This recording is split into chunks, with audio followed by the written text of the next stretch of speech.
আজকের ভিডিওতে আমরা ইলেকট্রিক্যাল অ্যান্ড ইলেকট্রনিক মেজারমেন্ট 2 বইয়ের গুরুত্বপূর্ণ একটি প্রশ্ন পড়ব, যেটা হলো কেলভিন ডাবল ব্রিজের সাহায্যে লো রেজিস্ট্যান্স পরিমাপ করো।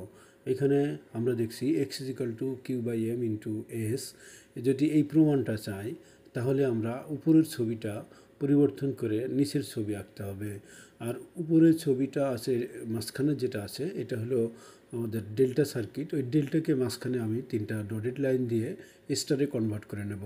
আর স্টারে কনভার্ট করার সূত্র হলো উপরের রেজিস্ট্যান্স 2টা, যেটা আমি বাহু বানাবো ওই বাহুর মাঝখানে 2টা গুণ করে নিচের 3টা রেজিস্ট্যান্স যোগ আকারে বসাইতে হবে। যেমন এখানে আমি বি যদি বানাই তাহলে বি সমান উপরে 2টা রেজিস্ট্যান্স আছে কিউ এবং এম, তাহলে লিখব Q into M divided by Q plus M plus R, যেটা বিতে আমি দেখাইছি।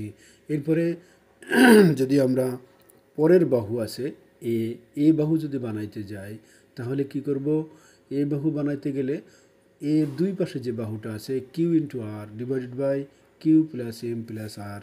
এরপরে যদি আমরা তৃতীয় যে বাহুটা আছে সেটা বানাই সি, তাহলে সি দুই পাশে আছে M into R divided by Q plus M plus R, 3টে বাহু লিখব।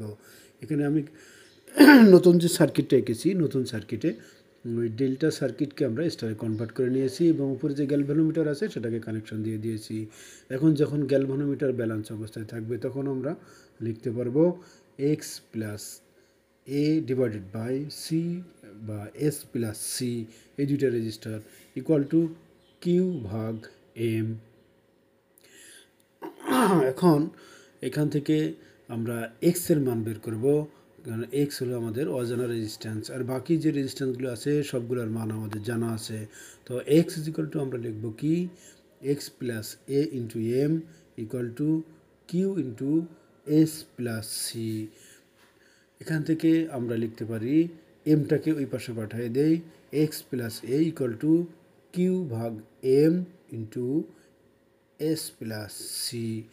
আবার আমরা এখান থেকে এক্সের মানটা বের করব, ভিডিওতে দেখাচ্ছি। X equal to just a যেটা আছে এটা ওই পাশে পাঠিয়ে দেবো, তাহলে কিউ ভাগ M into S plus C minus A লিখলাম। এখন আমাদের যে সি এবং এর মান উপরে বের করা আছে ওই মানটা আমরা এখানে বসাবো, তাহলে লিখব কিউ ভাগ এম ইন্টু এস